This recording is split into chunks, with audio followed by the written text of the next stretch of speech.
দুই নম্বর কারণ হলো কোন সন্তান যখন বাপকে বাবা বলে ডাক দেয়, ওই বাবা শব্দ শুধু কানের মধ্যে নয়, বাবার কলিজার ভিতরে ঢুকে যায়। বাবার মতন, সবাই বলেন, বাবার মতন আপন কেহ নাই রে দুনিয়ায়। নিজে না খাইয়া বাবা, নিজে না খাইয়া বাবা সন্তানকে খাওয়ায়। বাবার মতন আপন বন্ধু নাই রে দুনিয়ায়। আপনাদের এই দরদের বাপ আছে নাকি? আছে। আমার বাপটা 2 বছর আগে মারা গেছে। বাবা জীবিত থাকতে সন্তান বাবার গুরুত্ব দেয় না, কিন্তু মারা গেলে বুঝতে পারে বাবার মতন আপন দুনিয়াতে কে ছিল রে। এই গ্রামের নাম কি? চকজামিনী। চকজামিনী, চকজামিনী গ্রামে বাপ মা থাকে, আর ছেলে থাকে দিনাজপুর শহরে বউ নিয়ে। এরকম আছে না নাই? চকজামিনী গ্রামে বাপ মা থাকে, গ্রামের বাড়িটার ছেলে বউ নিয়ে থাকে শহরে। একটা বাসাও সুন্দর বানাইছে। বাবা একদিন অসুস্থ হয়ে দিনাজপুর ডাক্তারকে দেখাতে গেছে।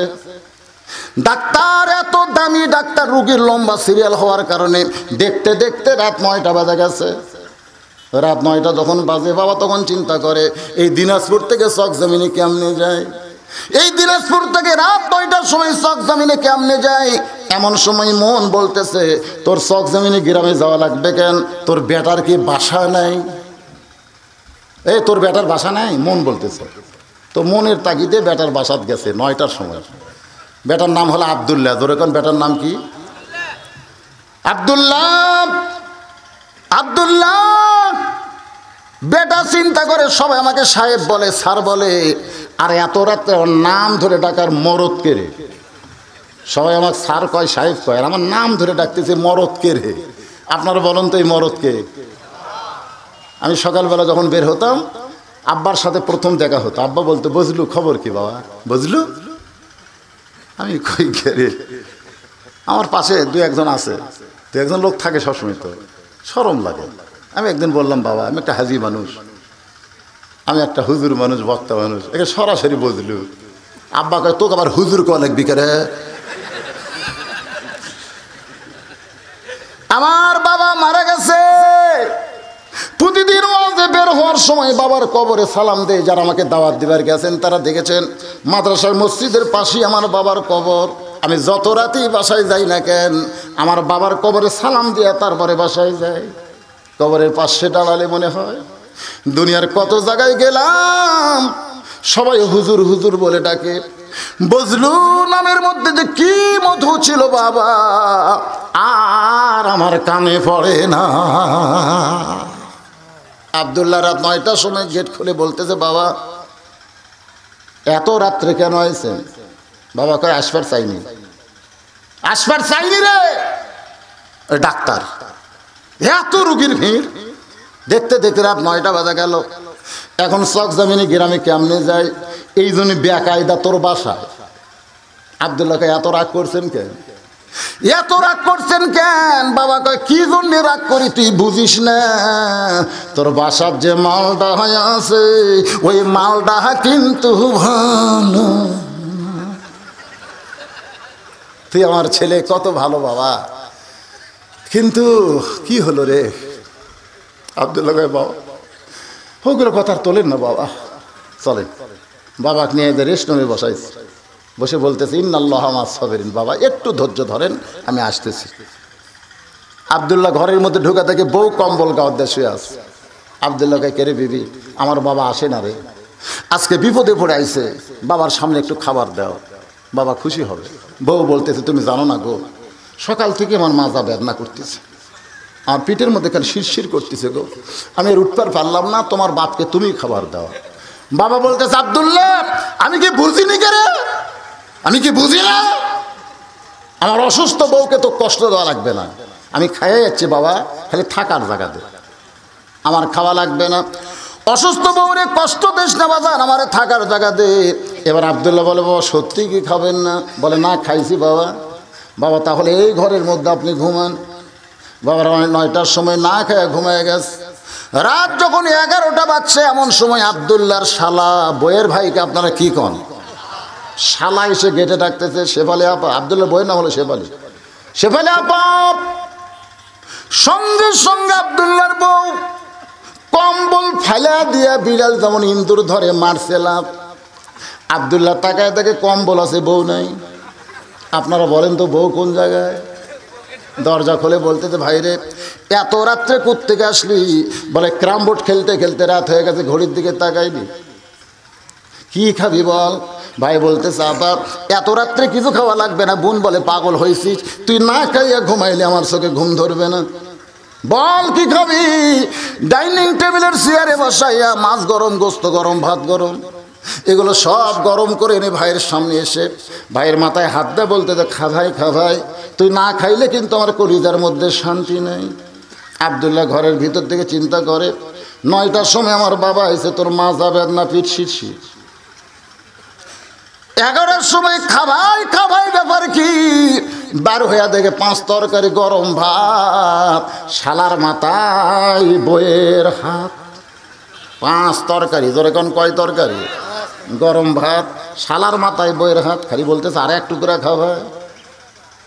আব্দুল্লাহ কিছু না বলে চুপি চুপি বাবা যে ঘরে ঘুমায় সবচাইতে নেক আমল ওয়া আমিলুস সালিহাত, একটু মনোযোগ দিয়ে শুনবেন। বাবা যেই ঘরে ঘুমায় ওই ঘরের জানলার কাছে গিয়ে দেখে জিরো বাল্বের আলোতে বাবার শুকনা মুখটা দেখা যায়। আব্দুল্লাহর মনে পড়ে গেছে, এই বাবা জীবনে খাটে শোয় নাই, মাটিতে থাকছে আর আমারে খাট বানায় দিয়েছে। এই বাবা না খাইয়া খাই আমার লেখাপড়া করাইছে। আজকে সেই বাবা না খাইয়া আমার ঘুম পাড়তেছে, আমার বইয়ের মাজা বেদনা, পিঠ শিরশির করে। 9টার সময় বাবারে খাবার দিল না বলে বাবা আমার রাগ করে না খেয়ে ঘুমাইছে। আব্দুল্লাহ বাবার মুখের দিকে তাকাইয়া চোখের পানি বের করে যখন কান্দে, ওই সময় আল্লাহর কোরআন সামনে এসে বলতেছে, ওয়াকাযা রাব্বুকা আল্লা তা'বুদু ইল্লা ইয়াহু ওয়া বিল ওয়ালিদাইনি ইহসানা। আল্লাহু আকবার। সবচাইতে বড় নেক আমল। আপনি কি মনে করছেন আপনার নামাজ, রোজা, হজ, যাকাত?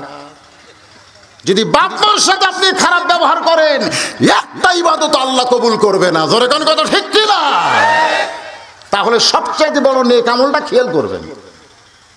এখানে আল্লাহ নিজের ইবাদতের সাথে বাপ মাকে যোগ করে দিলেন। ওয়াকাযা রাব্বুকা আল্লা তা'বুদু ইল্লা ইয়াহু, ইল্লা ইয়াহু, আমার ইবাদতের মধ্যে কাউকে ঢুকান যাবে না, কিন্তু আমার পরে ওয়াবিল ওয়ালিদাইনি ইহসানা। সবচাইতে বড় নেক আমল কি বোঝা লাগবে না? বাবা আমার না খায়া ঘুম পাড়তেছে। আব্দুল্লাহ মনে মনে করে, আল্লাহ এখন আমি কি আমল করব? আমি এখন কি করব? ভিতরের বিবেক বলতেছে তোর কি করার কিছুই নাই।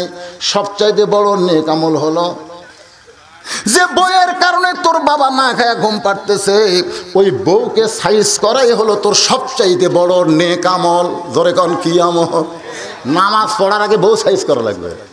আপনি এশার নামাজ পড়ে এসে যদি দেখেন বউ স্টার জলসা জি বাংলা দেখতেছে, আপনার ঘরের মধ্যে হিন্দুকের পূজার বাদে লো করে বাঁচতেছে, আপনি যতই এশার নামাজ পড়েন কাম হবে না। নেক আমল হলো আগে বউ সাইজ করা লাগবে। এই ফকুনির বেটি শোন শোন, মানে আমি একদিন দেখি আমার বউ আমার কান গরম করতেছে, আগামী সোমবার বাবা আসবে গো। আমার বাবা কিন্তু দেশি মুরগি খায়, আমার বাবা ট্যাংরা মাছ খায়, কানস মাছ খায়, এশিয়ার দই মিষ্টি খায়, ইলিশ খায়। হসে রে হসে, কেন আনবেন না? আনবো রে, তোর বাবা খায়, তোর বাবা আমার শ্বশুর না। আমি এগুলো সব কিনে এনে দিছি, আমার শ্বশুর আছে। ওই সকাল থেকে লাগিয়েছে, শ্বশুর আসার আগে থেকেই সব সাইজ করতেছে। আমার শ্বশুর যখন আসলো আমি দূরে বসতে দেখতেছি আমার বউ আর শ্বশুর খিলেচ্ছে। আব্বা খান, আব্বা খাবে না, হয়ে গেছে মা পেট, আর এক টুকরা খান আব্বা, একটু দই খান আব্বা। আমার শ্বশুর রাগ করে, এই জন্যই তোর বাড়িতে আসতে পারতি, এই জন্যই তুই আইলে তুই হাম মেরে ফেলে দেবো খিলে খিলে। আমার শ্বশুর খাবেই না, তারপরে জোর করে খিলে। আলহামদুলিল্লাহ। কিন্তু আমার বাপ যখন আসলো, আমার বউ 15 দিন আগেকার কিনা বিস্কুট, ওই যে পিঁপড়ে খাইয়া বিস্কুটের প্যাকেট ধর করছে, সেই বিস্কুট আর মুখত দেওয়া যাচ্ছে না, সে ত্যাগ আছে, ওটা আমার বাপের সামনে এক থালি দিছে। আমার বাবা বিস্কুট কামড় দেয় আর এই লোক দেয় দাঁতের সাথে এভাবে দাঁত কিলাল করে। আমি দূর থেকে দেখতেছি। কিছুক্ষণ পরে আমি দেখতে দেখতে বিরক্ত হয়ে আসলাম। আয়সা বললাম, বাবা কি? কে বাবা, তুই ভালো বিস্কুট কিনিস না? আমি যতবার আসি রে, তোর বউলা কি বিস্কুট দেয় রে, খালি দাঁতের সাথে লাগা যায়, এক বিস্কুট খায় 2 বার খিলাল মারা লাগে। আমি চিন্তা করলাম, কে রে, আমি তো এই শয়তানি বিস্কুট কিনি না, তুই এই বিস্কুট। আমি একটা লিয়া মুকুট দিলাম, মুকুট দিয়ে বললাম, কে গো ভালো বিস্কুট? খেলেই তো ভালো, তুমি না কিনছা। আমি আর বাপের সামনে কিছু না বলে ঘরত গেলাম। ঘরের দরজা খুলে, ও আমিল সলিহা, নেক আমল করা লাগবে। আমি ঘরের দরজা খুলে আমার বউকে হাসি অবস্থা, শোনেন, উদউইলা সাবিলি রব্বিকা বিল হিকমা, একটু হেকমত বোঝা লাগবে। আমার বউকে হাসতে হাসতে, আমার বাপটি টেবিলে খাচ্ছে, আমি হাসতেছি আর ডাকতেছি। বউ মনে করছে কিছু পুরস্কার দিবে। যেই ঘরের মধ্যে আইসে আস্তে করে দরজা লাগাতে সিটকে তুলে দিলাম। আমার বাবা বলতে, এই বুঝলো কেন দরজা লাগালি কেন? আমি বললাম, আব্বা একটু নেক আমল করি, আব্বা একটু নেক আমল করি, আব্বা। আব্বা আপনি কথা বলেন না, একটু ধৈর্য ধরেন আব্বা। আমার আব্বা বলতে, খবরদার বউ যেন মারিস না রে। আমি বললাম, না মারমো কেন আব্বা, একটু নেক আমল করি। সিটকি তুলে দিয়ে আমার বইয়ের এই জায়গাতে আমি হাত দিলাম, এই জায়গা দিয়ে কইলাম, এই ফকুনির বেটি, তোর বাপের জন্য ইলিশ মাছ, মুরগির গোস্ত, ট্যাংরা, কানস আমি আনিনি, কে আনছেন? তোর বাপও খাবার চাই না, জোর করে খিলাস, আর আমার বাপের সামনে শ্যাতানা বিস্কুট দেশ করে। এই ফকুনির বেটি, 3 কথা বলে তোকে আমার ঘরত নিয়ে যাচ্ছি, আবার 3টা কথা বলে তোকে তালাক দেবো। একই বউ কতদিনলে থাকবো রে? তুই তো পুরাতন হয়ে গেছো রে। আমি নতুন আর একটা বিয়ে করবো। যেই কচি আমার 2 পাও ধরে বলতো, আর জীবনে আমাকে আল্লাহর রাস্তায় মাফ করে দেন, আমার বাবু যা আপনার বাবু তাই, আমার বাবু যা আপনার বাবু তাই। এই তৌবা করলে আমি সিটকে খুলে দিলাম, একটা মারিনি, কিছুই করি। আমার আব্বা কয়, বাবা এরপর থেকে তুই যে ঘরত কি আমল করছো, বা তোর বাড়িতে আসলে বউ যায়, কারণ বেটির মতন খিলাই বারে। এরই নাম হলো নেক আমল, এরই নাম নেক আমল। খালি মুসিবত নাই, সিটকি তুলাও তুই একদিন করা লাগবে। দরকার কথা ঠিক না, নেক আমল বুঝেন, ও আমিলু সালেহা, নেক আমল বোঝা লাগবে। আপনি ঈশান নামাজ মসজিদে পড়বেন, আর আপনার ঘরের মধ্যে হিন্দুদের স্টার জলসার জি বাংলার পূজার বাদ্য লোলো করে বাজবে, আপনি নেক আমল করবেন না? মায়েরা আগামী বছর থেকে যদি আমার নাম শোনে আর আসবি না, নাই তো আমাদের পক্ষে বাস কর না। আমার মায়েরা বোনেরা, আপনাদের জন্য সুন্দর আলোচনা নিয়ে আসতেছি। ওয়াতাওয়া সবিল হক যখন আলোচনা করব, এরপরে আছে ওয়াতাওয়া সবিল সবর। এখানে 4টা বিষয় আলোচনা হবে। জোরে বলেন কয়টা? এখন চলতেছে আমিলুস সালিহা। আব্দুল্লাহ মনে মনে বলে, আল্লাহ এখন কি আমল করব? আব্দুল্লাহর বিবেক বলতেছে, তোর বাড়ি বাসা খুঁজে দেখ, গোটা বাসা খুঁজে দেখে উটি বলা একটা বেলান, এটার নাম কি? আপনারা বেলুন কয় না বেলান কয়? হ্যাঁ বেলুন, 1 হাত। আব্দুল্লাহ চিন্তা করতেছে, 1 হাত। মন বলতেছে, বাংলাদেশে লাঠি দেখা যাবে কিন্তু আমল করা যাবে না। নারী নির্যাতনের কেসে তোর চাকরি যাবি, তুই ফাঁসে দেবে, দেখ মারিস না। বিবেক বলতেছে মারা যাবে, মন বলতেছে মারিস না, আর ভিতরের বিবেক বলতেছে মারা যাবে, তবে সব জায়গায় না, দেখে শোনা মারা লাগবে। এখানে 3.5 হাত বডি, এমন জায়গাত মারবি যে কোনোদিন কেস করে পারবি না, সেই জায়গাত মার। ওই চিন্তা করে আগের দিকে মারার জায়গা নেই, আগের দিকে মারাও চলবে না, চেয়ারাত মারা চলবে না, বুকুত মারা চলবে না, এদিকে কোনো জায়গাতে চলবে না। পিছন দিকে তাকা দেখে, নিচে এই জায়গাত মারা যাবে না, ওপরে এই জায়গাত মারা যাবে না, কিন্তু মিডল পয়েন্ট এরকম উঁচে হয়ে আছে। এই জায়গার মিডল, এই জায়গার আবার মাঝখানে বিসমিল্লাহ কই একটা বাড়ি মারলে একটা হজ, 2টা বাড়ি মারলে 2টা হজ। এখন তুই কয় হজ আমল করবো সেটা তোর ব্যাপার। কাপড় তুলে কোনোদিন পুলিশ হোক দেখাবার পারবে না। বিড়াল যেমন ইন্দুর ধরে, আব্দুল্লাহ লাঠিখানা লুকায় নিয়ে, এইভাবে লুকায় নিয়ে বইয়ের পিছনে এসে দাঁড়াইছে। বইয়ের কোনো খেয়াল নাই, খালি ভাইকে বলতেছে আরে এক টুকরা খা। ভাই বলতেছে না আপার খামো না। খা ভাই, তুই না খাইলে আমার কলিজার শান্তি নাই। আব্দুল্লাহ মনে মনে আমার বাবা না খায় ঘুম পাড়তেছে, আর তোর ভাই খাবি না তারপরে খাওয়াবি। বিসমিল্লাহ কয়ে এত জোরে বাড়ি মারছে, মনে হয় ফুটবলের মতন শব্দ হয়েছে। বউ একদিকে দৌড়, শালা একদিকে দৌড় মারছে। শালা চিল্লায় বলে দুলা ভাই আমার বোনকে মারলেন কেন? এত রাত্রে আমার বোনকে মারলেন কেন? আব্দুল্লাহ চোখের পানি বের করে বলতেছে তোর বোন আমার কে হয়? তোর বোন আমার কে হয়? বলে আপনার বউ হয়। তাহলে আমার আদরের বউকে আমি কেন মারবো? আদরের বউ তো মারার জিনিস না। তোর বোনের কারণে আমি জগজমিনের বাপ মাকে ছেড়ে, গ্রাম ছেড়ে আমি দিনাজপুর শহরে একটা বাসা বানাইছি খালি তোর বোনের জন্যে। তোর বোনকে এতই আদর করি। আল্লাহর নবী বলেছেন বউকে আদর করার কথা। ইসলামে আছে না নাই? যেরকম আছে না নাই? নবী দরজা খুলে বসে আছেন, এমন সময় উম্মাহাতুল মুমিনিন মা আয়েশা ঘরের মধ্যে ঢুকছে। আস্তে করে নবী দরজা বন্ধ করে দিলেন। নবী যখন দরজা বন্ধ করে দিয়েছে, মা আয়েশা থর থর করে কাঁদতেছে। আল্লাহ নবী বলে আয়েশা কাঁপো কেন? বলে হুজুর আপনার জুতার পরশে আল্লাহর আরশ ধন্য হয়ে গেছে। যদি আপনার ঘরের মধ্যে আমার কোনো বেয়াদবি হয় এই জন্যে আমার শরীর এমন করে কাঁপতেছে। আল্লাহ রাসূল বলে আয়েশা একজন নবীর জুতার পরশে আল্লাহর আরশ ধন্য হয়ে গেছে, একজন নবীর জুতার পরশে। আয়েশা বলে হুজুর আপনিই তো সেই নবী। রাসূল বলে আমি সেই নবী ছিলাম যতক্ষণ দরজা খোলা ছিল। যেই দরজা বন্ধ হয়েছে আমি আর নবী নইরা আয়েশা আমি হলাম স্বামী আর তুমি হলো আমার বিবি। এই কথা যেই মাত্র কইছে মা আয়েশা দৌড়ে এসে নবীর বুকের মধ্যে মুখটা ঢুকায় বলে আল্লাহ আমার নবী শুধু বিশ্ব নবী নয়, আমার নবী হলেন পৃথিবীর 1 নম্বর স্বামী। নবী আস্তে করে এই ডান হাত কানা, আপনারা নবী যেভাবে করছে এটা সুন্নত তো। নবী আস্তে করে ডান হাত কানা আয়েশার পিঠের উপর একটা চাপ মারছে। আজকে ওয়াজ শেষ করে বাড়ি যাবেন, বউ যখন গেট খুলে দিবে, দরজা খুলে দিবে, সোল বলতো সব ঘুমাচ্ছে বুঝলেন না। যখন বউ দরজা খুলবে আপনি আস্তে করে বুকে নিয়ে একটা চাপ মারবেন, নবীর সুন্নত আদায় হবে। সুবহানাল্লাহ কন্যা কেন? আল্লাহ নবীর ডান হাত কানা আয়েশার পিঠে দিয়ে একটা চাপা মারছে। সঙ্গে সঙ্গে আল্লাহ বলে জিবরাইল আর দেরি করো না, আর দেরি করিস না, লহে মাহফুজ থেকে কোরআনের আয়াত নেন নবীর কাছে যাও। জিবরাইল বলে আল্লাহ তোমার কোরআন নিয়ে কতবার নবীর কাছে গেলাম, এভাবে খুশি হয়ে তো কোনোদিন বলেন নাই। আল্লাহ বলে জিবরাইল আজকে ঘরের মধ্যে নবী এমন আমল করেছে যে আমল করার কারণে আল্লাহর আরশ খুশি হয়ে গেছে। নবী কিন্তু ঘরের মধ্যে বহুদিন নামাজ পড়ছে, আল্লাহর আরশ খুশি হয় নাই। নবী ঘরের মধ্যে জিকির করছে, আল্লাহর আরশ খুশি হয় নাই।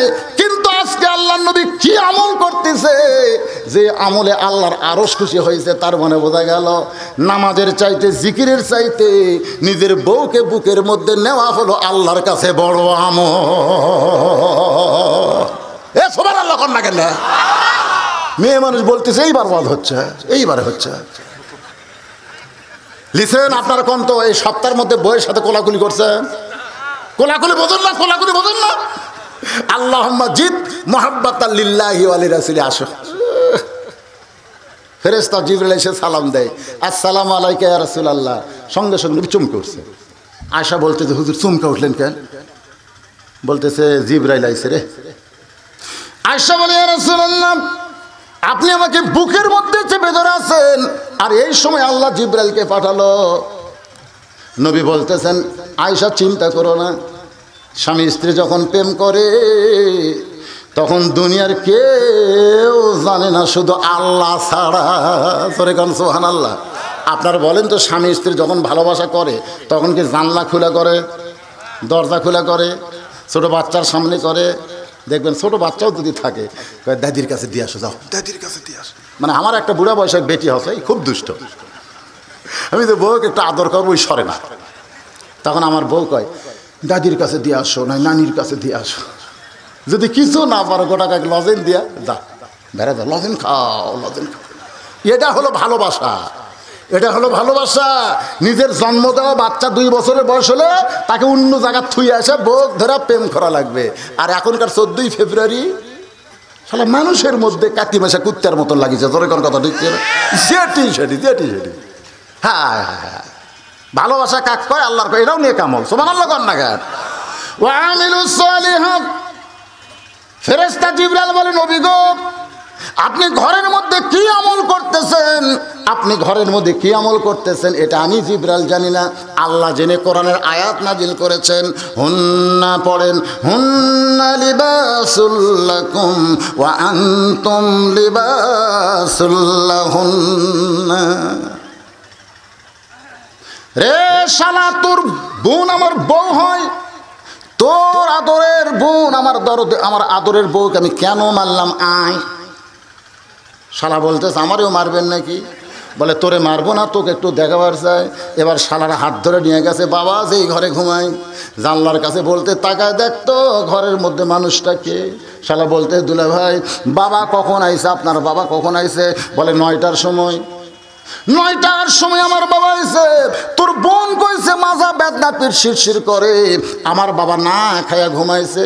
আর 11টার সময় তোর সামনে 5 তরকারি গরম ভাত তোরে দিছে, তোর মাজাও বেদনা করে না, পিঠ শিরশির করে না। এখন বল রে শালা, বল আমার আমল কি, আমি কোন আমল করলে জান্নাত পাবো, তোর কাছে একটু শুনবার চাই। শালা বলতেছে, দুলা ভাই আর একটা বসান, আর একটা মারেন। এই মানুষের জাত না, এই নিজের আত্মীয় পছন্দ করে কিন্তু শ্বশুরের আত্মীয় 2 চোখকে দেখবার পারে না। আপনার বউ যা, আমার বউ তাই। শালা বলতেছে, আজকে আমি শিখলাম, আমিও বসামো বাড়ির যাই, এর নাম হলো নেক আমল। ধরে ঘর কি আমল শিখিয়েছে, ওর বউকে বসাবে। আপনারা আজকে আমার কাছ থেকে শুনলেন, যদি এইরকম কোনোদিন আপনার বাপ মার সঙ্গে করে, আপনি জাগা মতো একটা বাড়ি মারে একটা নেক আমল করবেন। রাজি আছেন? রাজি আছেন? ওয়ামিলুস সালিহাত। ওমর ফারুক চিন্তা করে, কিছুক্ষণ আগে যেই ছেলেটা আমাকে ভাই বলল, জোরে কোন কি বলল, মনে আছে না? ভুলে গেছেন? এখন আবার বাবা বলে কাঁদতেছে। এটা হলো 1 নম্বর। আর 2 নম্বর কারণ হলো, কোনো সন্তান যখন বাবা বলে ডাক দেয়, ওই ডাকটা সন্তানের কলিজার মধ্যে ঢুকে যায়। 1 নম্বরের ব্যাখ্যা একটু করি, কি শুনবেন না আপনারা? ইমাম গাজ্জালি বলেছেন, আমার কাছে বহু মদের খবর আছে, বহু মদের খবর আছে। এই মদ পান করলে মানুষ 2-4 ঘন্টার মধ্যেই কিন্তু হুঁশ ফিরা পায়।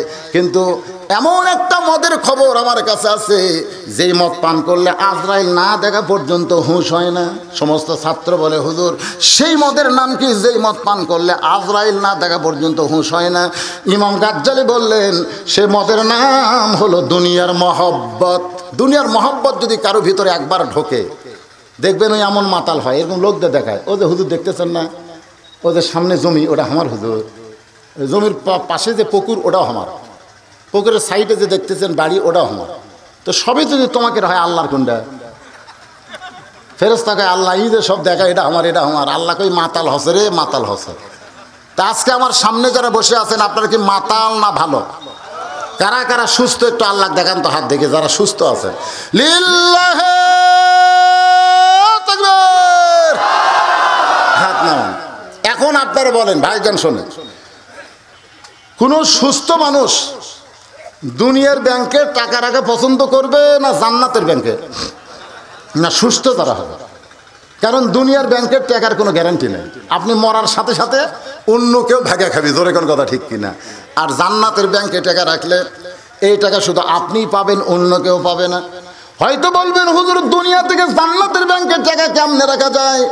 2 দিন ব্যাপী কোরআনের মাহফিলের আজকে প্রথম দিনে তাকায় দেখেন, 12:15টার সময় আমি যখন উঠছি, তখন থেকে টানা 2.25 ঘন্টা ওয়াজ করার পরে 5টা মিনিট যারা দুনিয়ার পাগল নয়, আল্লাহর পাগল, জান্নাতের ব্যাংকে যারা টাকা জমাবেন, আপনাদের কাছে ব্যাগ জামে রুবাল যাবে। এই কয়টা ওটা বসা শুরু করলো কেন? এই ওটা দেখে, এই কয়টার ওটা দেখে কমিটির লোকেরা চিন্তা করলো, লোক উঠা যাওয়া শুরু করলো।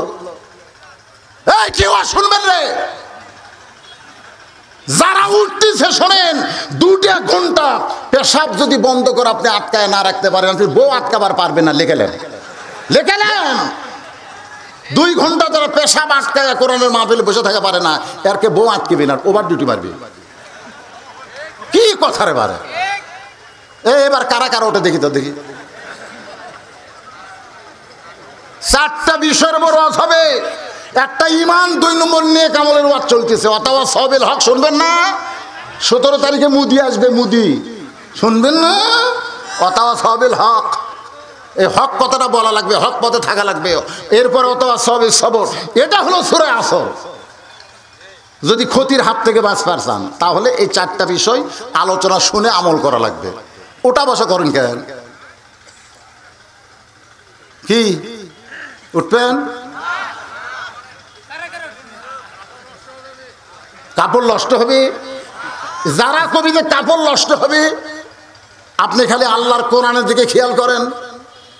অনুনাজ্জিলু মিনাল কোরআনি মা হুয়া শিফাউ ওয়া রাহমাতুল লিল মুমিনিন। আল্লাহ বলেছেন এই কোরআনকে নাজিল করেছি মুমিনদের যাবতীয় রোগের ঔষধ হিসাবে। আল্লাহর কোরআনকে মহব্বত করে যারা বসে থাকবে, পেশাব লাগার পরেও যারা উঠবে না, পেশাব জাতীয় যত ব্যারাম আল্লাহ ভালো করে দিবে। দরকার কথা ঠিক কি না? কি করে আল্লাহ পারে না? আমাকে বলছে হুজুর 5টা মিনিট আপনি ওয়াজ করেন সারা রাত, আমাকে আপত্তি নাই, কিন্তু 3-4 জন ওটা দেখে আর কি মাথা বিগড়ে গেছে। সব দিন উঠেই যাইতে টাকা আদায় করবে কার কাছে? আর আমি তো 3 বছর হলে খালি এখানে না, আশেপাশে বহু ওয়াজ করছি। আমি ওয়াজ করতে লোক ওটা তো আর দেখিনি। আজ কি হচ্ছে?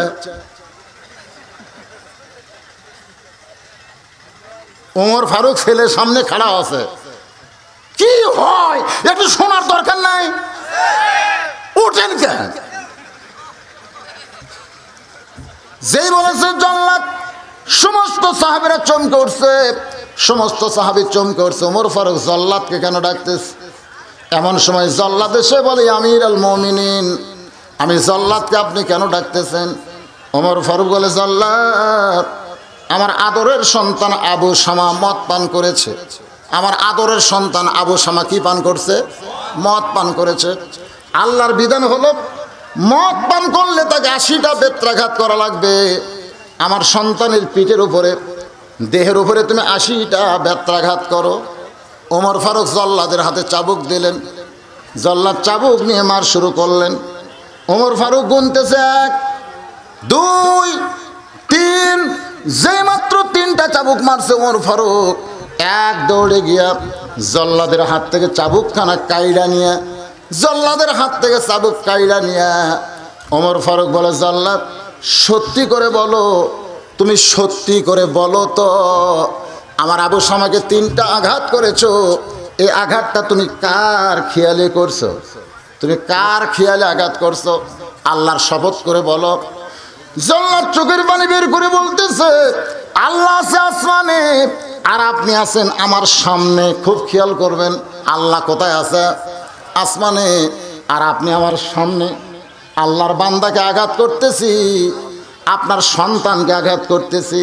আল্লাহ আছে আসমানে, বান্দা আছে জমিনে, আর বাচ্চা আছে যেখানে, বাবাও আছে সেখানে। কথাটা খেয়াল করবেন। খেয়াল করছেন?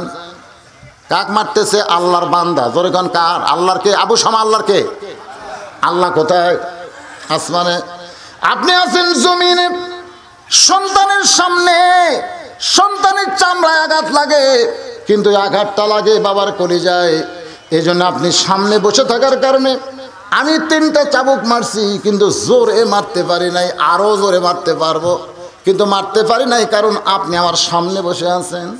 ওমর ফারুক বলে জল্লাদ, আল্লাহর খেয়াল বাদ দিয়া মানুষের খেয়ালে কেউ যদি কোনো কিছু করে, ওটা তখন নেক আমল হয় না, ওইটা বদ আমল হয়ে যায়।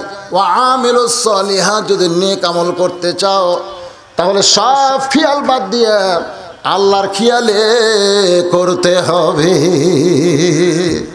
আমি বক্তা, আপনারা বলেন তো আমি কার খেয়ালে ওয়াজ করতেছি? জোরে এখন। মাঝে মধ্যে মন কিন্তু আমাকে বলতেছে, মাঝে মধ্যে মন কিন্তু কয় ওয়াজত আসে, হে ব্যাখ্যাল হোস না রে, ব্যাখ্যাল হোস না রে, আমবাড়ির মোড়তে কিন্তু পুলিশের গাড়ি আছে রে, তুই কি উড়ে দেবু না রাস্তা দিয়ে দেবু? মাঝে মধ্যে এরকম আমারও কিন্তু হয়। যতক্ষণ অন্য কারো খেয়ালে ওয়াজ করব, এটা ওয়াজটা নেক আমল হবে না, এটা বদ আমল হবে, জাহান্নামত যাওয়া লাগবে। ধরে কোন কথা ঠিক কিনা? আর খেয়াল করতে হবে কার? ওয়ালা রাব্বিহিম ইয়াতাওয়াক্কালুন।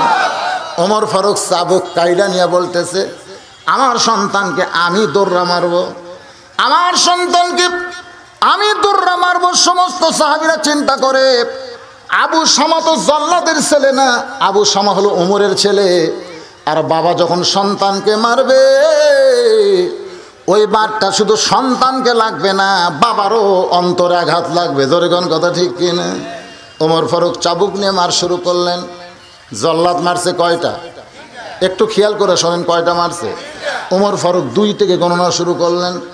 সাহাবীরা বললেন, আমিরুল মুমিনিন, জল্লাদ 3টা চাবুক মারছে, আপনি 4 থেকে গণনা শুরু করেন।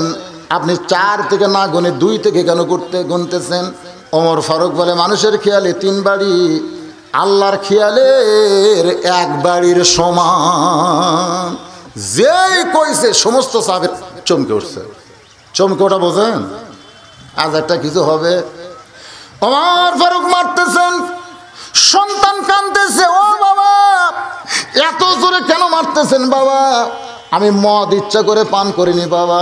রাসূল বলেছে, সন্ধ্যার সময় খুরমা খেজুর 5টা 1 গিলাস পানিতে কেউ যদি ভিজে রাখে, শুকনা খুরমা খেজুর বোঝেন না আপনারা, 1 গিলাস পানিতে কেউ যদি ভিজে রেখে ফজরের সময় খায়, আল্লাহ তার 19টা রোগ ভালো করে দেয়। সুবহানাল্লাহ খান। সন্ধ্যার সময় খুরমা খেজুর 5টা, ধরে কোন কয়টা? 1 গিলাস পানিতে ভিজে খাবে, 19টা রোগ ভালো হবে। তার মধ্যে যৌন রোগ আছে রে যুবকেরা, ওই হারবালের দোকানে যাওয়া লাগবে না, আল্লাহর কোরআন নবীর বিধানের মধ্যে সব রোগের ঔষধ রয়েছে। জোরে কোন কথা ঠিক কিনা? আপনার শরীর যদি দুর্বল হয়, আপনি ওই ক্ষেত্রে বেশি লম্বা সময় লাস্টিং করেন না, তাহলে ঘুমানোর পূর্বে 1 চিমটি, এরকম 2 আঙ্গুল দিয়ে 1 চিমটি কালো জিরা, জোরে কোন কি জিরা? কালো জিরা আপনার দাঁতের মধ্যে চাবাতে থাকবেন। আপনার বর্তমান খাঁটি মধু 1 চা চামচ পরিমাণ, 1 চা চামচ পরিমাণ ওই খাঁটি মধু আর কালাই জিরা আপনি খাবেন। খাওয়ার পরে 1 পোয়া ওজনের 1 গিলাস পানি পান করবেন। 21 দিন এইভাবে আপনি যদি পান করেন, খান, আর আপনাকে হারবালের দোকানও যাওয়া লাগবে না। সুবহানাল্লাহ কোন না কেন? ওষুধ দিচ্ছি, পছন্দ হচ্ছে না। বেটার বউ খালি থালি আশ্রয়।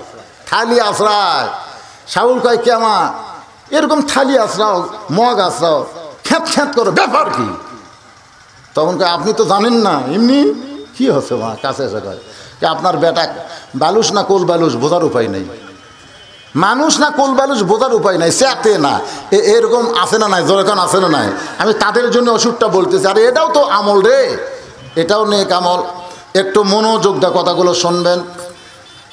বাজান গো, ওয়ামিলুস সালিহার উপর কথা বলতে গিয়ে ওমর ফারুক সন্তানকে মারতেছে, সন্তান কাঁদতেছে, ও বাবা আর মারেন না, আমি ইচ্ছা করে খাইনি বাবা, আমার ভুল হয়ে গেছে। আল্লাহর নবী বলেছেন 12 ঘন্টা, জোরে কোন কয় ঘন্টা? কিন্তু আমি নবীর 12 ঘন্টা বাদ দিয়ে আমি 36 ঘন্টা, 12 ঘন্টা পরে সকালে যখন খাবার চাই, মন বলতেছে নবী তো 12 ঘন্টা কইছে, তুই আরও 12 ঘন্টা ভিজাত। আমি আরও 12 ঘন্টা ভিজাতে 24 ঘন্টা পরে যখন পানির কাছে গেছি, মন বলতেছে 36 ঘন্টা পর খা। নবী তো 12 ঘন্টার কথা কইছে, তুই 36 ঘন্টা পরে খা। 36 ঘন্টা পর যখন খাবার গেছি, মন বলতে 36 ঘন্টা কেন, 48 ঘন্টা পরে খা। 48 ঘন্টা পরে ওই খুরমা খেজুর ফেলে দিয়ে ওই পানি পান করেছি বাবা। ওই পানি পান করার কারণে আমার আর কোনো হুঁশ নাই। এই জন্যে আল্লাহ বলেছেন, মাতা কুমুর রাসূলু ফাখুযুহু ওয়া মা নাহাকুম আনহু ফান্তাহু। আমার নবী যেটা বলেছেন সেইটা করা লাগবে, তুমি ইচ্ছা মতো কোনো কাজ করা যাবে না। ওমর ফারুক নিজের ছেলের দিকে খেয়াল না করে মারতেছেন।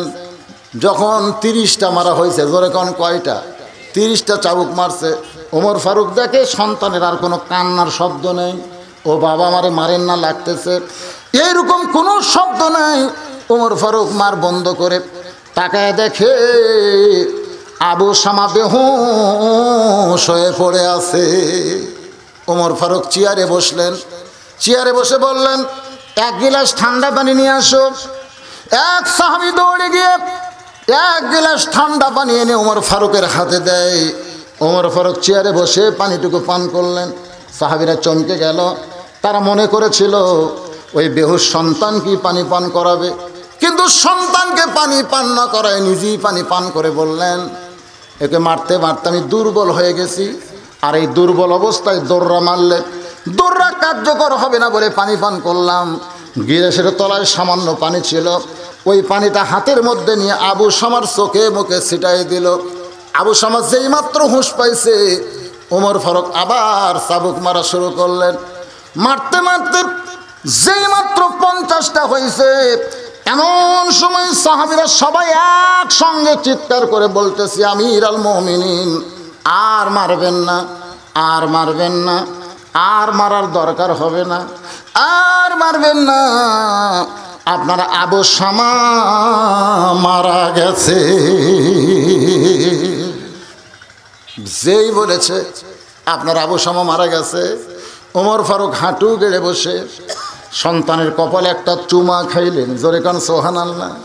সন্তানের মুখে একটা চুমা দিয়ে বললেন, বাজান তুই যেন মনে করিস না আমি নিষ্ঠুর, আমার দয়া নাই, মনে করিস না রে বেটা, আমি তোকে অত্যন্ত ভালোবাসি, আমি তোকে অত্যন্ত ভালোবাসি। তুই মদ পান করেছিস, এটা দুনিয়ার কেউ দেখে নাই, আমি সর্বপ্রথম দেখে তোকে যদি আমি ছাইরা দিতাম, তুই দুনিয়াতে কিছুদিন বাঁচতি, কিন্তু বাঁচার পরে যখন মরে যাইতি, এই মদ পানের অপরাধে আল্লাহ তোকে জাহান্নাম দিত।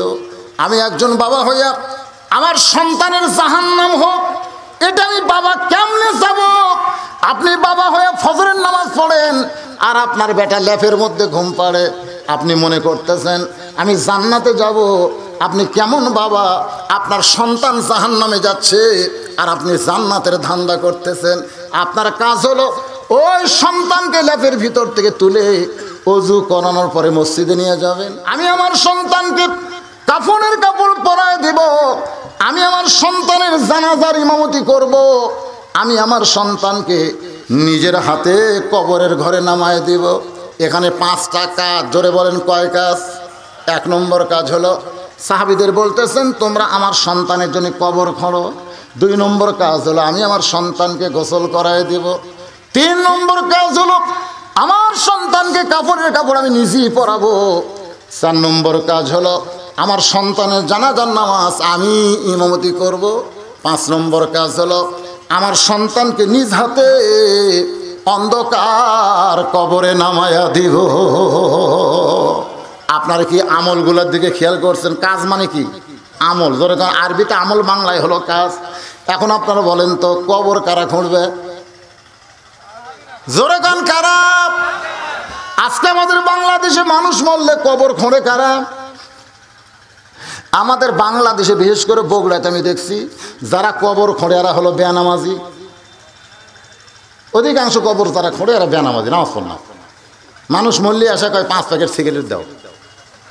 তা এখন কি করবে? 5 প্যাকেট সিগারেট দিয়েছে, ওরা সিগারেট টানতে টানতে গোরস্থান গেছে। ওর একটা চিন্তাও হয় না যেটি মানুষ মরে আছে, আরও কবর আছে। যাই ডিরেকশন দিচ্ছে ওর মুখত একটা সিগারেট, যাই খুঁড়তেছে একটা সিগারেট টানতেছে, যাই মাটি তুলতেছে ওর মুখত একটা। এতগুলো একসাথে সিগারেট যদি টানে, ফেরেশতারা থাকতে পারে? গোরস্থান ছাড়া সাইডত যা খাড়া হয়ে আছে।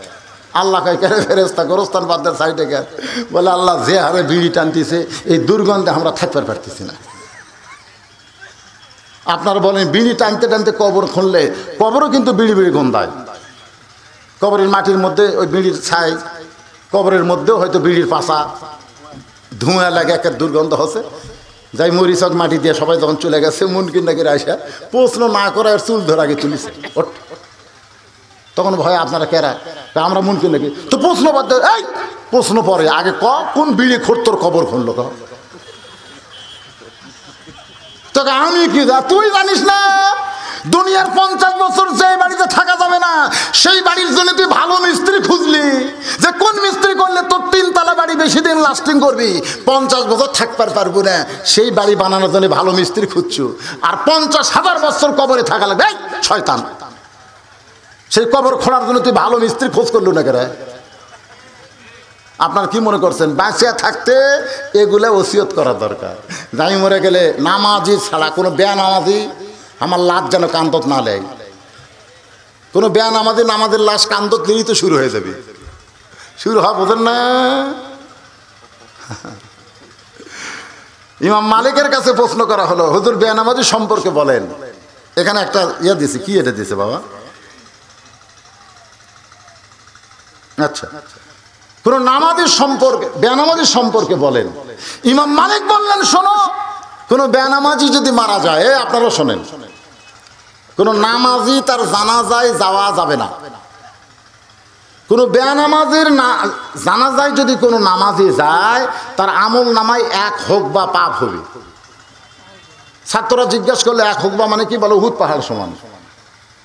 সমস্ত ছাত্র চমকে বলে, হুজুর তাহলে বেনামাজি মরলে করব কি? ইমাম মালিক বললেন, একটা কুত্তা মরলে তোমরা কি করো? একটা কুত্তা যদি রাস্তাত মরে, ইমাম মালিক তাও বেনামাজি কুত্তা খসে, কিন্তু আল্লাহ কিন্তু কুত্তার চাইতেও নিচে খসে, জানেন? আল্লাহ বলেছেন, সুম্মা রাদাদনাহু আসফালা সাফিলিন।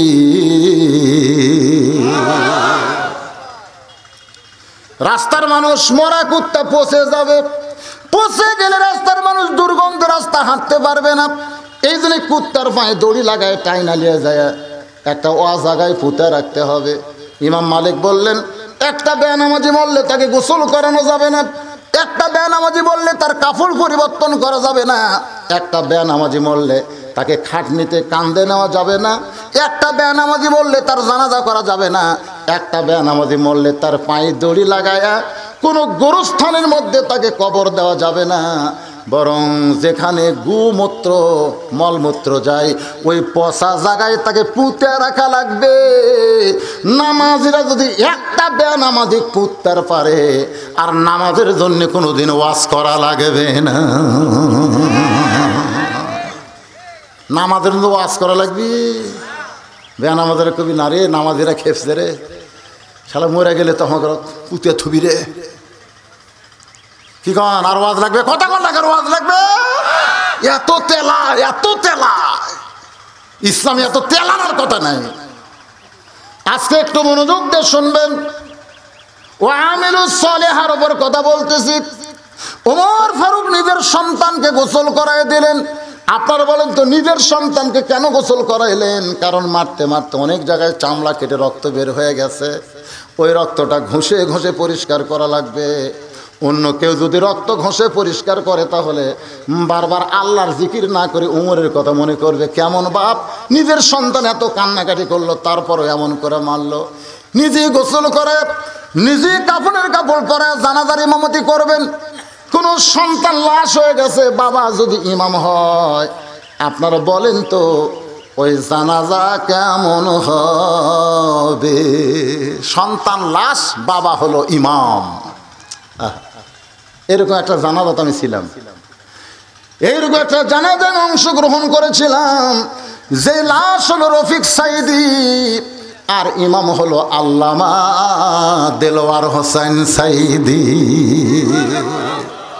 নিজের চোখে দেখেছি সন্তানের লাশ কিভাবে বাবা জানাজা করে। সরকার ফেরলে তাকে মুক্তি দিল। বাজান, সন্তানের লাশ সামনে নিয়ে জানাজা করতেছে, 2 চোখ দিয়ে দর দর করে পানি পড়তেছে। আবার বাবা যদি মারা যায়, সন্তান যদি নামাজ পড়ায়, আমার বাবা মরে গেলে আমি যখন জানাজা পড়ালাম, বাজান গো, শুধু মুখ দিয়ে দোয়া বের হয় নাই, দোয়ার আগে চোখ দিয়ে দর দর করে পানি বের হয়েছে। ফেরেশতা বলে, মাবুদ, কত জানাজায় গেলাম, শুধু দোয়া পড়ে জানাজা শেষ করে দেয়, কিন্তু দোয়ার আগে চোখের পানি দিয়ে গাল ভিজা, দাড়ি ভিজা যায়।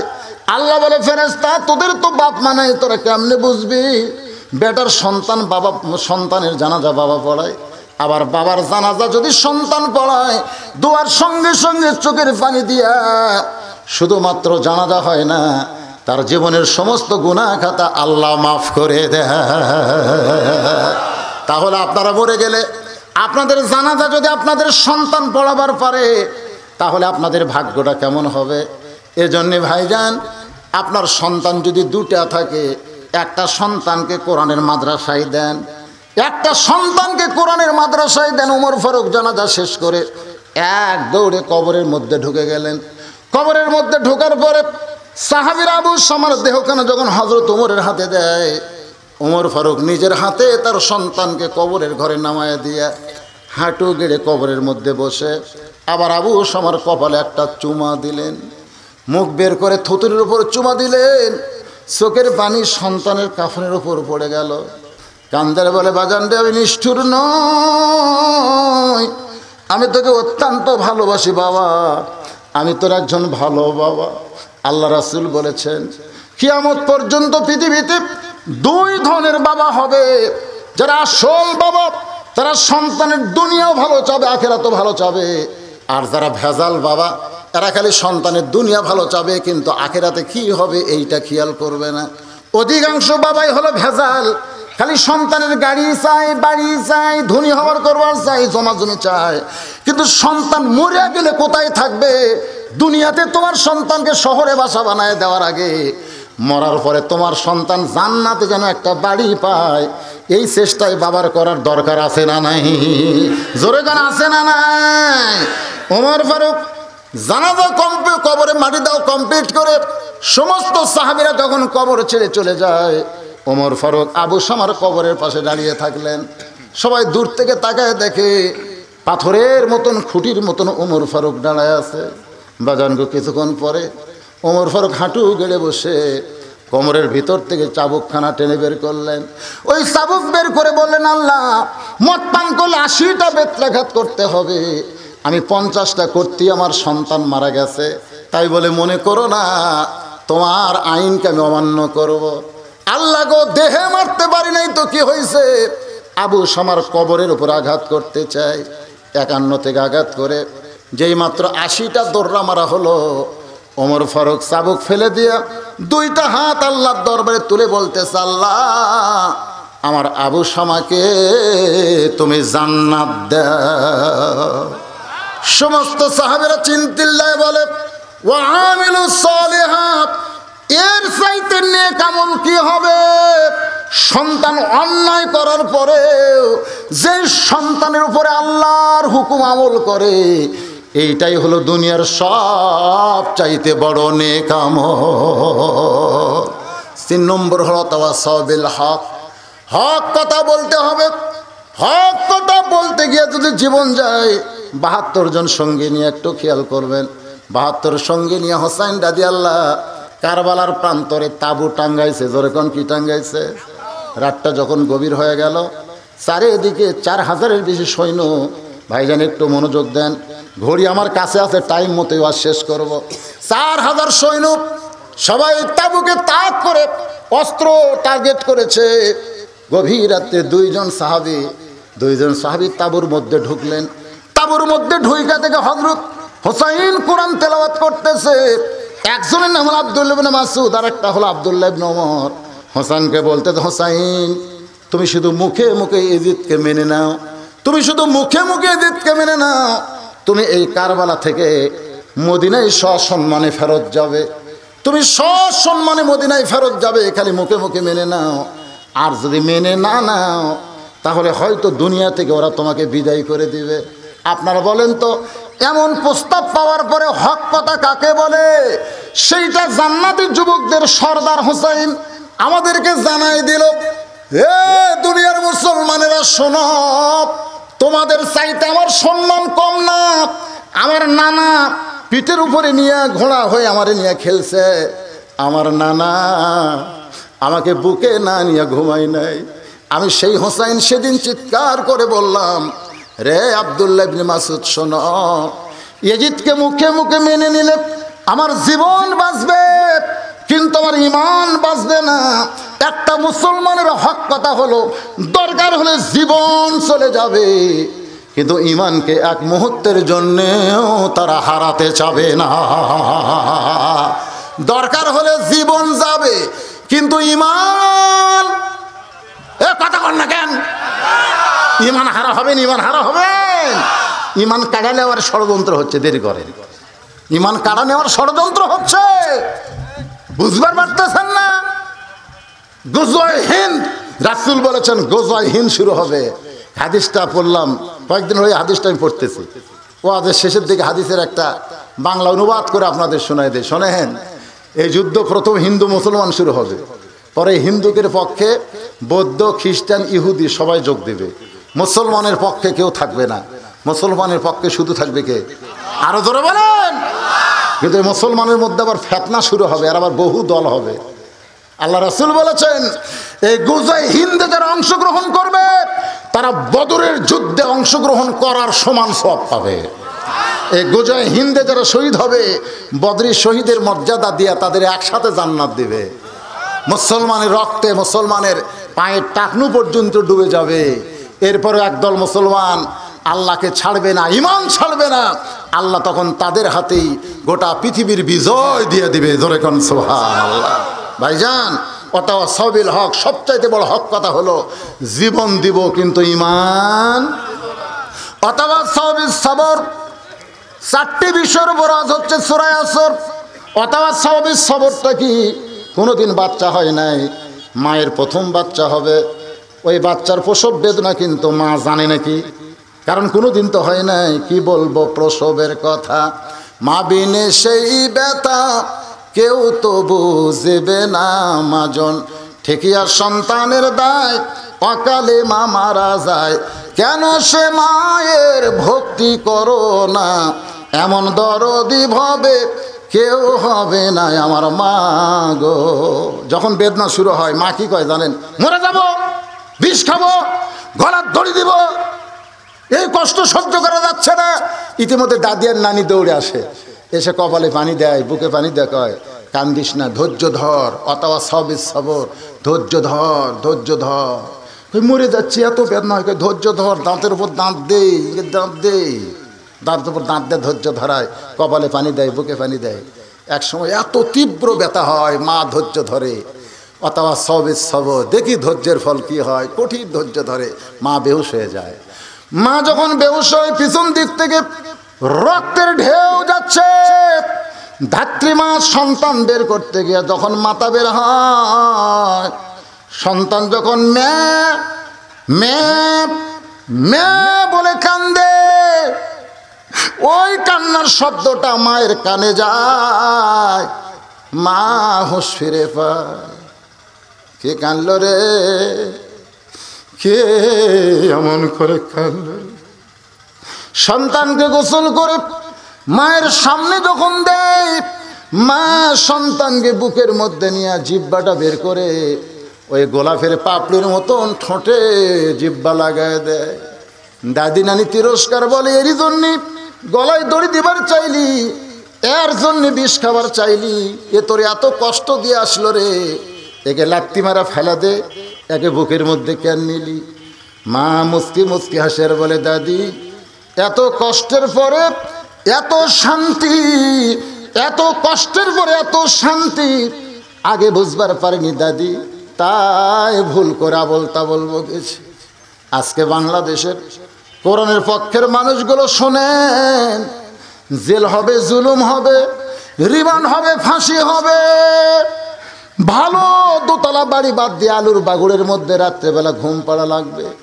চোর খুঁজবে না, ডাকাত খুঁজবে না, ইসলামী আন্দোলনের কর্মীকে খুঁজবে। কোরআনের মশ করতে গেলে ওই সময় তাদেরকে গ্রেফতার করবে। এত নির্যাতনের পরেও, কষ্টের পরেও যেদিন বাংলাদেশের আকাশে কলেমার পতাকা পথ করে উড়বে, সেদিন সব কষ্ট ভুলে গিয়া এই ধৈর্যের মহা পুরস্কার আল্লাহ দিবে। আল্লাহ বলেছেন, ওয়ালা নাবলুওয়ান্নাকুম বিশাইয়্যিম মিনাল খাউফি ওয়াল জুই ওয়া নাকসিম মিনাল আমওয়ালি ওয়াল আনফুসি ওয়াস সামারাতি ওয়া বাশশিরিস সাবিরিন। আলহামদুলিল্লাহ ভাইজান, আমার দোষ নাই ভাই, আমি কিন্তু এখানে এসেছি এশার নামাজের আগে। আমাকে যদি 10টায় কাটাই দিত আমার ভাইস্তে, আমার বাপজান করে কয় আতিয়ার রহমান বলছিল 10টায় দিব, খালি 10টা দিলে আমি 12টা পর্যন্ত 2 ঘন্টা ওয়াজ করতাম। কিন্তু হামাক দিছে 10:30টায়। এখন আমি একটা পর্যন্ত করছি, আমার দোষ আছে? আর 1 ঘন্টা হোক না, ওয়াজ করে বদরুল রশিদ লোক একটা মাজা তোলে না, তুললে করে। কারণ একটাই শোনেন, কারণ একটা যে রাত বেশি হয়ে গেছে, আগামীকাল মাহফিল আছে। আমার ওয়াজ তো আপনারা পাড়ায় পাড়ায় শুনছেন, কিন্তু কাল যে বক্তারা আসতেছে এই তো এলাকাতে আসেনি, কথাটা বুঝতেছেন না? তো এই জন্য অনেকের, আবার অনেকে ফজরের নামাজ জামাতে পড়ে, তারা চিন্তা করে একটার সময় বাড়ির যাতে 2টা বাজবে, ঘুম আসলে ফজরের কি হবে, ওয়াজ আগে নামাজ আগে চিন্তা করে 2-1 মাথা তোলে, বোঝেন না? এটা আপনারা এই নিয়মটা ঠিক রাখবেন। ভাইজান, আপনারা যে এতক্ষণ ওয়াজ শুনলেন সূরা আসরের, কেমন লাগলো? কাদেরকে ভালো লাগছে আল্লাহকে একটু হাত দেখান তো, লিল্লাহু আকবার। এরকম কোরআন থেকে ওয়াজ শুনতে যদি ভালো লাগে, সেই কোরআনটা আপনাদের সামনে, ইয়া জাল জালালি ওয়াল ইকরাম, আয় আল্লাহ তাআলা, সেই মাগরিবের নামাজের পর থেকে রাত 1টা পার হয়ে গেল, দীর্ঘ সময় তোমার বান্দারা এই জান্নাতের বাগানে বসে বসে কোরআন হাদিসের আলোচনা শোনার শেষে আমি গুনাহগারের সঙ্গে রহমতের দরজায় ফকির হয়ে দোকানে হাত তুলল। মেহেরবানি করে আজকের মাহফিল আমাদের সকলের হেদায়েতের জন্যে, নাজাতের জন্যে, জান্নাতের জন্যে কবুল করো। এই মাহফিলের শুরু থেকে শেষ পর্যন্ত যত আলোচনা হয়েছে, এর মধ্যে যদি ত্রুটি হয়, ভুল হয়, মাফ করে দিও। এর যা হাদিয়া মঞ্জুর করো, সোনার মদিনায় নবী পাকের রওজা মোবারকে কবুল করো। তামাম আম্বিয়ায়ে কেরাম, আসহাবে কেরাম, তাবিনে কেরাম, তাবা তাবিনে কেরাম, তামাম পৃথিবীর মাটির নিচে যত মুমিন মুমিনা আছে আল্লাহ সকলের আরওয়াহ পরে হাদিয়া কবুল করো। আয় আল্লাহ তাআলা, আমরা যারা হাত তুলেছি, আমাদের জনম দুঃখনী মা বাবা যাদের কবরে গেছে, আল্লাহ মেহেরবানি করে বাপ মার কবরকে জান্নাতের টুকরা বানাও। পাশে গোরস্থান রয়েছে, কবরস্থানে যত মুর্দা শুয়ে আছে আল্লাহ সকলের কবরকে জান্নাতের টুকরা বানায় দাও। এই মাদ্রাসাকে কিয়ামত পর্যন্ত কবুল করো। এই মাদ্রাসার ম্যানেজিং কমিটির মধ্যে সভাপতি, সহসভাপতি, সেক্রেটারি, কেশিয়ার, দাতা সদস্য আল্লাহ তাদের জান্নাতি কবুল করো। এই মাদ্রাসার মুহতামিম, মাদ্রাসার উস্তাদ, মাদ্রাসার তালবে ইলম আল্লাহ সবাইকে কবুল করো। মাদ্রাসার জায়গা জমি দিয়া আজকে যারা কবরে চলে গেছে, মাদ্রাসার ওসিলাই তাদের কবর জান্নাতের টুকরা বানাও। মাবুদ, 2 দিন ব্যাপী মাহফিল, আজকের প্রথম দিন, আগামীকাল আল্লাহ মাহফিলকে কবুল করো। সমস্ত বিপদ আপদ মুসিবত থেকে মাহফিলকে হেফাজত করো। আজকে সকালবেলায় বগুড়াতে যে বৃষ্টি হয়েছে, মনে করেছিলাম হয়তো মাহফিলের কি হবে। ও মাবুদ, আগামীকালের মাহফিল তুমি কবুল করো। আয় আল্লাহ তাআলা, আমাদের সবাইকে মাফ করে দাও। আজকের মাহফিলের সম্মানিত সভাপতি, সহসভাপতি, আজকের মাহফিলের প্রধান অতিথি, আজকের মাহফিলের প্রধান মেহমান, আজকের মাহফিলের আলেম ওলামা, আজকের মাহফিলের মুরব্বী, যুবক, কচিকাচা, পর্দার অন্তরালের মা বোনেরা, সবাইকে আল্লাহ কবুল করে। আল্লাহ বিশ্বের সমস্ত কাফেরদের চক্রান্ত থেকে বিশ্বের মুসলমানকে আল্লাহ হেফাজত করেন। আল্লাহ আমাদের বাংলাদেশের প্রতি রহম করেন। আল্লাহ আমাদের সকলের প্রতি রহম করেন। খাস করে এই চক জমিন এলাকার প্রতি রহমত বরকতের দরজা খুলে দেন। সুবহান রাব্বিকা রব্বিল ইজ্জাতি আম্মা ইয়াসিফুন ওয়া সালামুন আলাল মুরসালিন আলহামদুলিল্লাহি রব্বিল আলামিন। ওয়াজাল আখিরা কালামিনা ইনদাল মাউতি লা ইলাহা ইল্লাল্লাহু মুহাম্মাদুর রাসূলুল্লাহ সাল্লাল্লাহু আলাইহি সাল্লাম।